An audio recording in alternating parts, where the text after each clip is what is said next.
The ANC National Working Committee has made sweeping changes to its provincial structures in Gauteng and Kwa-Zulu Natal. It's removed former provincial secretaries Bheki Mtolo and Nciza in the newly reconfigured provincial structures. Former ANC KZN Deputy Chair Mabuyakhulu is set to make a political comeback in the province in a reconfigured provincial structure as coordinator. Essentially, he'll be given the responsibilities of running the organization in that province. Meanwhile, veteran politician Jeff Radebe will be convener of the same province, while in Gauteng, Panyaza Lesufi has survived the chop. He'll now be co-convenor of the reconfigured structure with veteran politician Amos Masondo. Former Gauteng Provincial Secretary Hope Papo returns to Gauteng as coordinator of the reconfigured structure. Papo was Provincial Secretary under Paul Mashatile, you might remember, in his last term in Gauteng before he was elected Treasurer General. Watching all of these movements and to help us make sense of them is SABC News reporter, senior reporter that is Samkele Masego, who's with us in studio. 24 hours, a long time in politics, they say. And here we are again with these changes. I want to just take a few steps back before we drill into the names, Samkele. This essentially is a disbandment, it seems, with those leadership structures being replaced by these provincial structures. Well, and if you look at the ANC constitution, particularly clause 12 subsection 12.2.4, it speaks about the suspension of a structure for 6 months, and it speaks about a disbandment. There's nothing about reconfiguration. But in ANC terms, to reconfigure, you have to disband first. So in essence, it is a disbandment. The provincial structure of KwaZulu Natal and of Gauteng has effectively been disbanded and has been reconfigured. So it's disbandment and reconfiguration in essence, because you can't just shift around a Nciza who's been elected as provincial secretary of Gauteng by branches of the party at their provincial conference without effectively disbanding the structure first, because you can't just chop and change after branches have elected unless you disband first and then you reconfigure. So they've disbanded these two particular structures and then they've reconfigured them. Those members of the PEC who were there, the additionals, they may still keep all of them in order not to divide the organization, but they may then add more people to the structure in additional members. For instance, if you go to Gauteng, the structure in Gauteng is bloated now in the terms of ANC officials provincially. Since it's not an elected structure anymore, you can chop and change and move around as much as you want. Hence, you've got two conveners, Amos Masondo and Panyaza Lesufi, who are the two conveners of Gauteng. Then you've got Mtolo, who is the deputy convener of the province. Then you go down, cascading it down. And that's how the structure in Gauteng has effectively been bloated in order not to deal with Panyaza Lesufi, because it will seem like it's a witch hunt against Panyaza Lesufi. Knowing the crowd appeal and the electorate appeal, he as an individual has on the electorate in Gauteng and broadly in South Africa with the type of politics he has displayed that many people are seemingly falling in love with his politics. So help us understand what these roles entail. I mean, for example, what's the difference between a convener now in a province and a person who was elected leader of that province? The difference is Panyaza Lesufi was the provincial chair.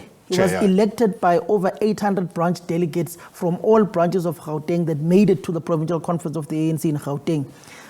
A convener is someone who's appointed, not someone who is elected. So Amos Masondo is not elected. He is appointed by the ANC's National Working Committee under the instruction of the National Executive Committee of the ANC that gave the NWC the powers and the officials to go and reconfigure these particular provinces. His task with Panyaza Lesufi, with Mtolo, with Hope Papo as the coordinator, with Tasnim Mutara and with Ntombi Mahwe is essentially, and the rest of the additional, I don't know whether they'll call it a provincial interim structure or an interim provincial structure or a PTT, a provincial task team. It's not yet clear. We will know tomorrow because Mbalula this afternoon will brief the two PECs of KwaZulu Natal and Gauteng of this particular reconfiguration. So essentially, these interim structures that have been constituted, their task will be to take these provinces to first recover lost ground and ultimately take them to their provincial conferences post the local government elections next year. Yeah, and to do that, I'd imagine you need a whole lot of cohesion. You need a singular direction that everybody is being pushed towards. And the reason why I asked for what the distinction is between, for example, an elected official and somebody who's been appointed is who ultimately calls the shot around what the strategy looks like. Are Panyaza Lesufi's powers, so to speak, as an elected official, completely numbed out by this interim structure, so to speak? Panyaza Lesufi's powers as an elected official, as of last night in the NWC meeting of the ANC, they are gone. They are finito. They are no longer there. He is now a co-convenor, meaning he is sharing the powers of convening the province with veteran politician Amos Masondo. The secretariat goes to Hope Papo, the former provincial secretary of the ANC in Gauteng. He's also a member of parliament. He was a parliamentary liaison officer for Deputy President Paul Mashatile. I'm not sure if he's still within that particular role. He was within that particular role before the elections, after the resignation of David Dabete Mabuza. At this point in time, he is now the coordinator of Gauteng. One wonders whether he will still remain as a member of parliament, if he's still a member of parliament, or will he be now based full-time at the ANC's Walter Sisulu provincial offices in town, or Ruth First House offices, as if you are going towards Rosebank. So it's going to be rather interesting what happens within that perspective. But the powers that were delegated to the PECs by the National Executive Committee of the ANC has effectively, as of last night, been revoked from these particular structures. They've got no powers anymore.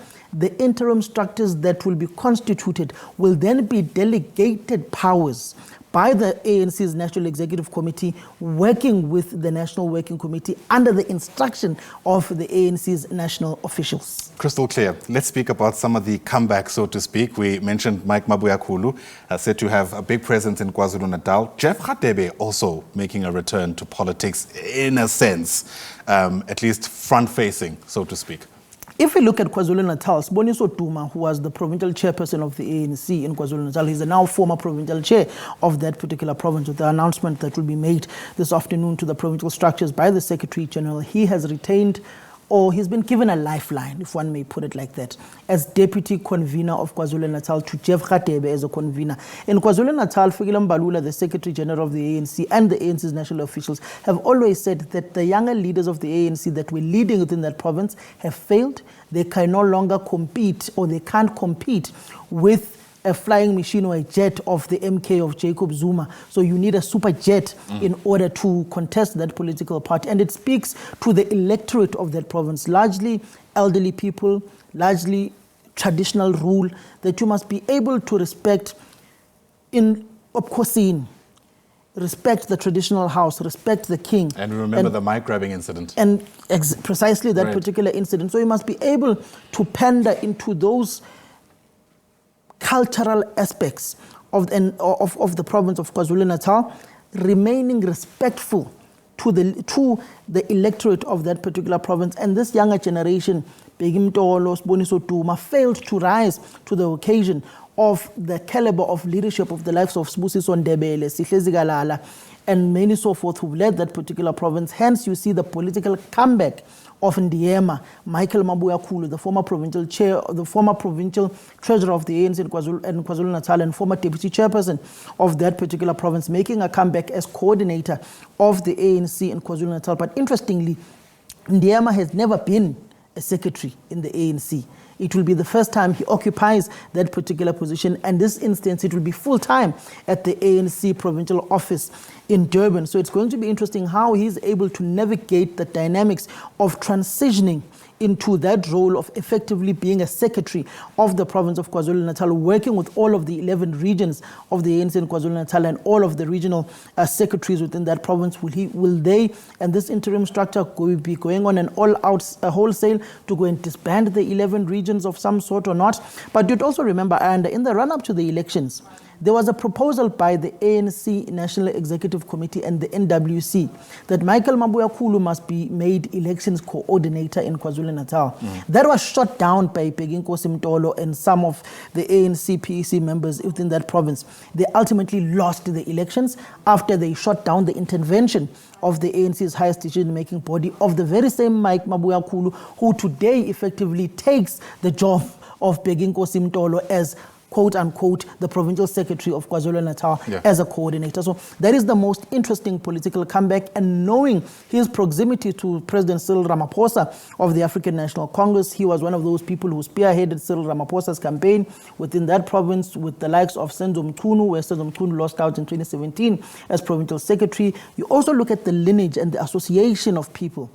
Michael Mabuyakhulu, largely linked with Senzo Mchunu, and that will just tell you the political machinations going forward within the ANC power dynamics and the role that they see Mike Mabuyakhulu playing as a coordinator, taking the organization back to the grassroots of the people, to the royal household, reconnecting the ANC with the Nazareth Shembe Church as well, where they've significantly lost ground. And that will essentially tell you that they wanted an elderly senior leader with stature, with respect in the business, private and public sectors, and also in the traditional households and Contralesa that can be able to bring these sectors of society back once again to the ANC. Interesting indeed, and I suppose gives us a bit of a glimpse onto what the discussions behind closed doors were like in that NWC meeting. Samkelo Masego, for now, thanks very much indeed. Samkelo, of course, our senior politics reporter, making sense of that imminent announcement we're expecting around the reconfiguration, disbandment, whichever term I suppose you find more palatable, of the leaders in Gauteng and KwaZulu Natal.